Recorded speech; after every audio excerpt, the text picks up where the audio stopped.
আসসালামু আলাইকুম সুপ্রিয় খামারি এবং কৃষি উদ্যোক্তা ভাই বোনেরা, কেমন আছেন সবাই? আমি মোহাম্মদ নুরুল আমিন। এই মুহূর্তে আছি হচ্ছে গাজীপুর জেলা কাপাসিয়া উপজেলা ঘুষরকান্দি গ্রামে।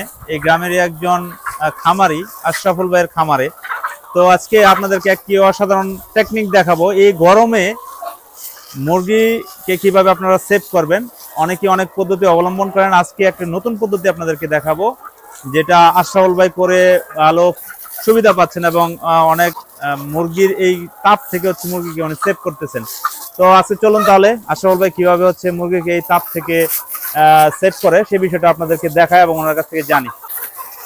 আসসালামু আলাইকুম আশরাফুল ভাই। ওয়ালাইকুম সালাম। কেমন আছেন? হ্যাঁ ভাই, আল্লাহ ভালোই রাখছে। আপনি ভালো আছেন? এই তো আছি, আলহামদুলিল্লাহ ভালো আছি ভাই। এই যে দেখলাম যে আপনি পানি দিতেছেন ডাইরেক্ট মুরগিকে, হ্যাঁ, এটা কেন দিতেছেন ভাই? ভাই অতিরিক্ত গরমে প্রতিদিনই মুরগি মারা যাচ্ছে অনেক ফার্মে। আচ্ছা, এই তো পানি দিয়ে মুরগি ঠান্ডা রাখছি, একটা মুরগিও মারা যায় না। মানে এইভাবে পানি দিয়ে হচ্ছে আপনি মুরগিকে মানে এই তাপ থেকে হচ্ছে সেভ করেন? জি জি জি। আচ্ছা, এখানে এইভাবে পানি দেওয়াতে কি কোনো মুরগির কোনো সমস্যা হয়, ঠান্ডা লাগে বা অন্য কোনো সমস্যা হয়? না, আমি আজ পর্যন্ত কোনো সমস্যায় ভুগি নাই। মোটামুটি আমার এখানে কোনো সমস্যা হয় নাই।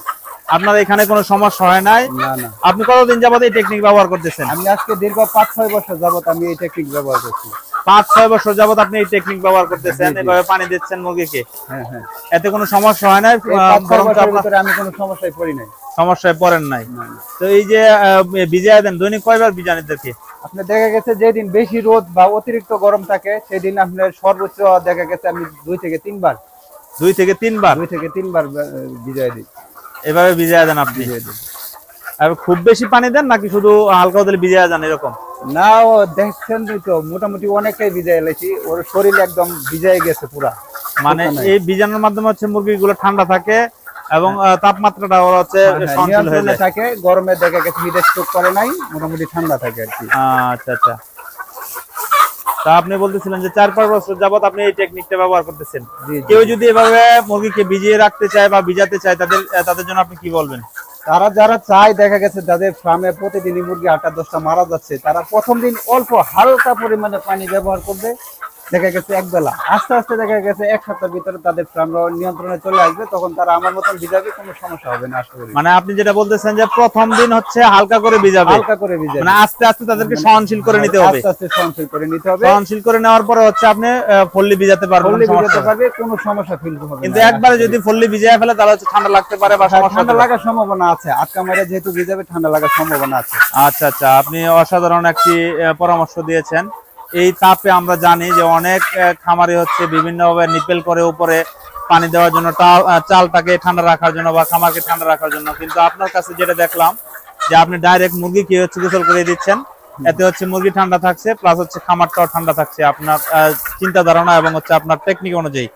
তো আশরাফুল ভাই, আপনি বলতেছিলেন যে এইভাবে যদি কেউ করতে চায় তাহলে প্রথম অবস্থায় হচ্ছে হালকা করে ভিজিয়ে নিবে, 1 সপ্তাহ পরিমাণে হচ্ছে প্রাথমিকভাবে হচ্ছে টেস্ট করবে, তারপরে যদি কোনো সমস্যা না হয় তাহলে ফুল ভিজাতে পারবে। তারপরে দেখা গেছে আমি যেভাবে ভিজাইছি এইরকম ভাবে প্রতিদিন ভিজাবে, কোনো সমস্যা হবে না ইনশাআল্লাহ। জি আশরাফুল ভাই, আপনাকে অসংখ্য ধন্যবাদ সুন্দর একটি টেকনিক এবং সুন্দর একটি পরামর্শ দেওয়ার জন্য। সুপ্রিয় দর্শক, যারা ফার্ম রয়েছে যাদের এবং যাদের বাসায় হচ্ছে খামার রয়েছে, তারা এই টেকনিকটা ব্যবহার করতে পারেন। দেখেন যে আশরাফুল ভাই অল্প সময়ের ভিতরে হচ্ছে পুরো খামার ভিজিয়ে দিয়েছেন এবং প্রত্যেকটা মুরগিকে হচ্ছে উনি ভিজিয়ে দিয়েছেন।